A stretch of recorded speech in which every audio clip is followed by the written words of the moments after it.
like it, I don't like it, I don't like it here. You wouldn't like it, nobody likes it, nobody likes it here. We haven't actually recorded in a good while. Yeah, it's been a minute. Yeah. It has been a minute. Yeah, it's saying like it's we've just been busy working on opposite ends of the shifts and for a little bit, but Doing union things. and union things. But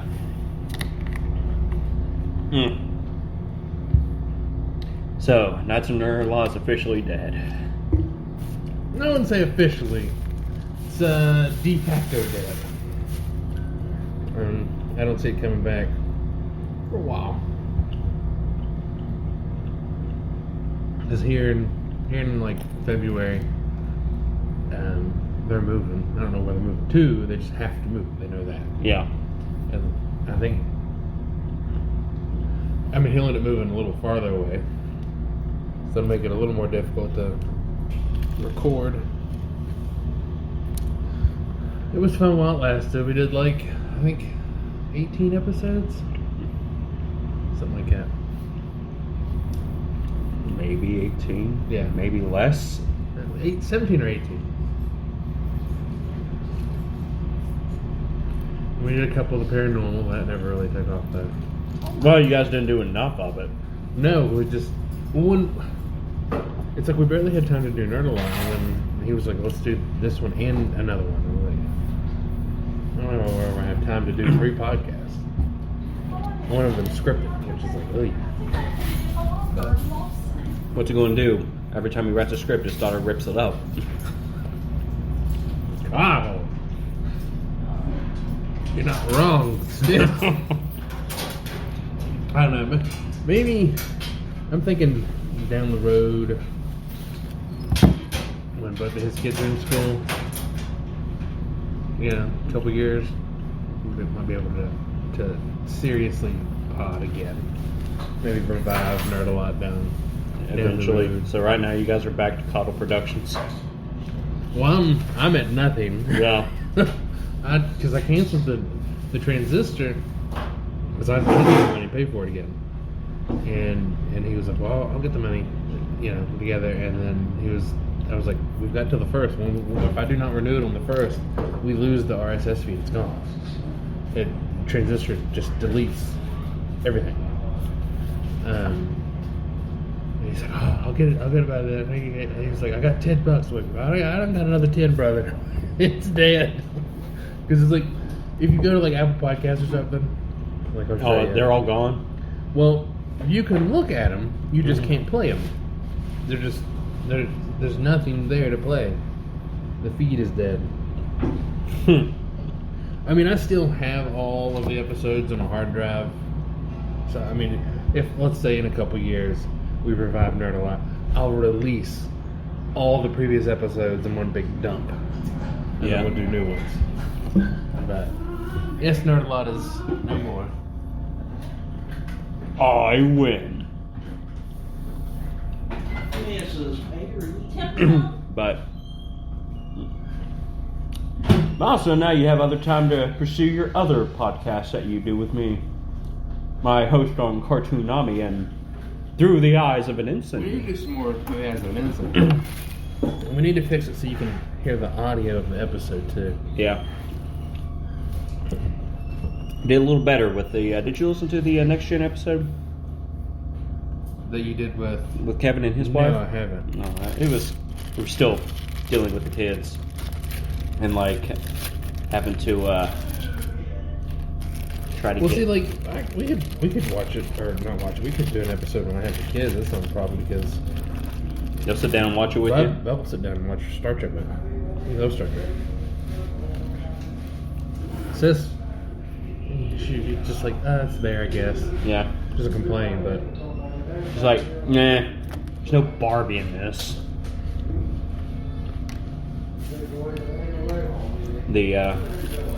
So for Cartoonami, I still want to do, I'm not gonna lie, I want to do a Veggies Tales episode. I want to do a Schoolhouse Rock episode, and I want to do a Quest of Camelot episode. what? That is a very underrated movie. Terrible, but fun. How is it terrible? It's a blatant rip-off of, like... It's a King Arthur story. It is. And it is the most inconsistent story. How? Please tell me, sir. The musicals is where it makes it inconsistent.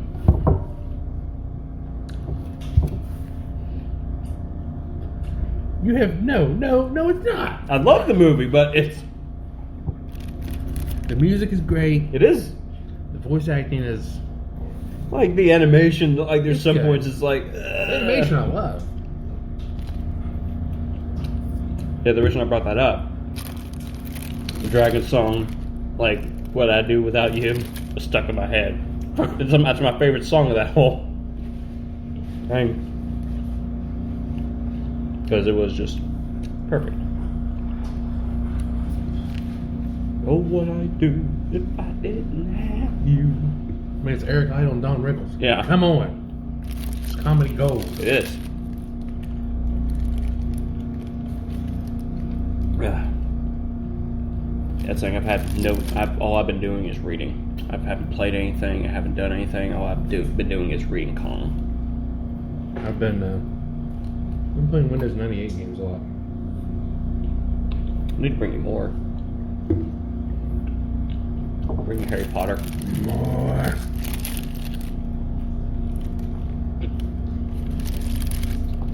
So. No. It's been a minute since I bought any new retro PC stuff for games. I can't find any anymore. I have picked this area clean. Did you go down to Sue's Antics? Sue's Attic? Down there where Food Land Oh, used- yeah. Yeah. Yeah, that is a desert of when it comes to like retro PC anything. There's some records down there. Did you see the whole Kiss thing? Yeah, and that guy's got it beyond overpriced. Everything. It's like nobody. This is a. He's charging for like a little more for what they were when they were new. Mm-hmm. Well, you know, inflation. No, this is flea market syndrome, where you have a seller who thinks that whatever they have is super valuable because, you know, it says collectible on it, or it's old.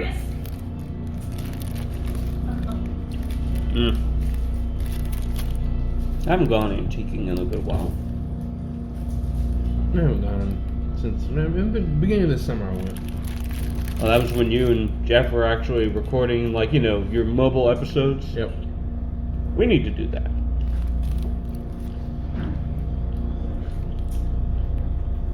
Let's go see a movie and do it. Hattie and Nan's, they're really bad about flea market syndrome. Who? Hattie and Nan's, the antique shop down in Central City. Yeah. It's run by this old lady, and the prices are all over the place, and they are so over the top. Like, we went in there because it's just like there's books everywhere, Yeah. and even it's buy one get one free, so everything's half off Yeah. all the time. Even with that, like I was looking at like some of the books and just there's like random books, not even like,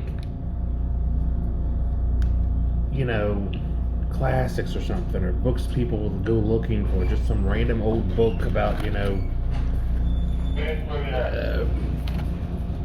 Rutherford B. Hayes, you know, it's in like shitty condition, like $40, and that's the half off price. I'm like, lady, just because it's old doesn't mean it's valuable. Well, that's because she wants to spend the $40 just to get another book free.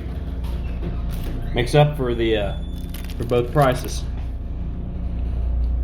It's just, You're a mean Rutherford B. Hayes.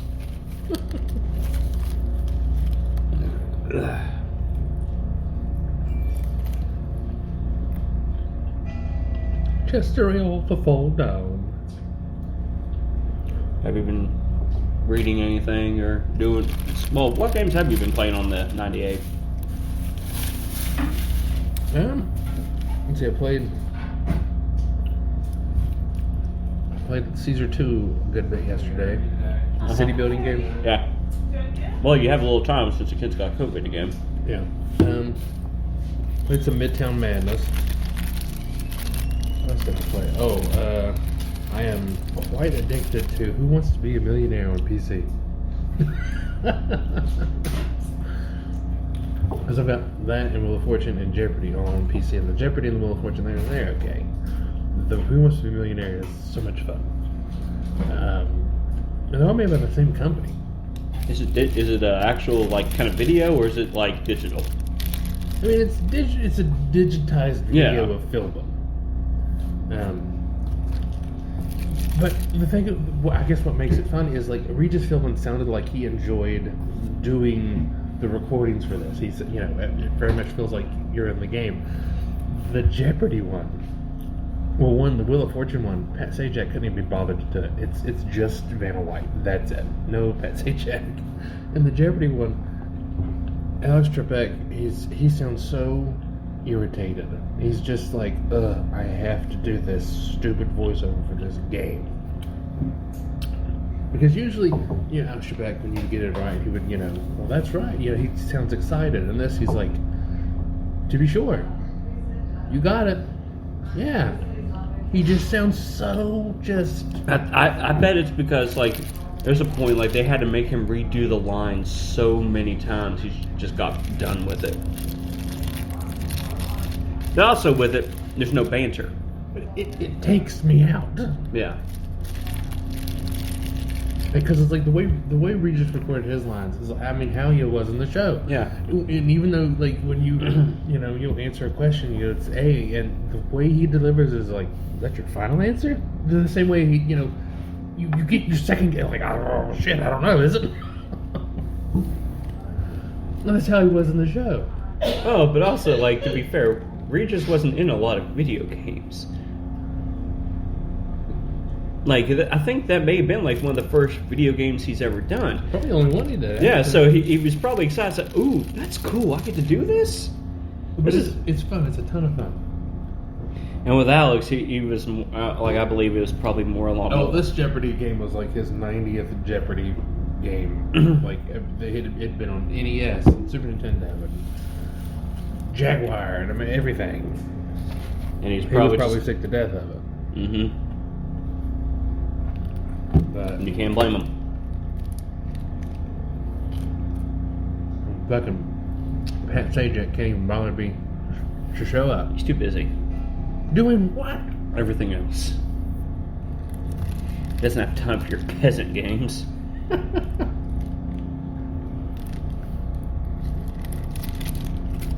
Actually, have you, here's one for you. Did you hear about Drew Carey, like, during the strike? Like, during the SAG strike and stuff? So, during that whole strike, like, down close to the studios, there's two restaurants. There's, like, a French's Big Boy and, like, another restaurant that a lot of the people eat there for lunch and dinner and stuff. So, throughout that whole strike, like, Drew Carey bought everyone's lunches for breakfast, lunch, and dinner to make sure everybody had food. Brought their families and everything. And he would pay the bill at the end of the day. Every day during that whole strike.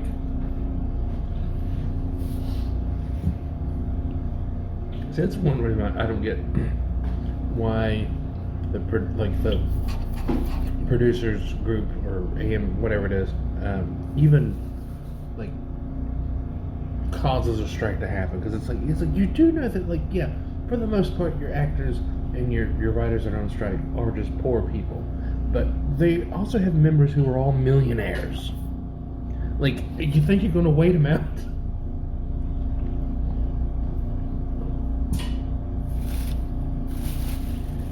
Yep. That's the same. The Writers Guild did good, but they're still Actors Guild are still striking. Yeah. Well, it's just a matter of time until the studio gives in to them. That's the thing. Let's be honest. There's not a lot of good talent in much anymore, Well, especially where everybody's making their own stuff.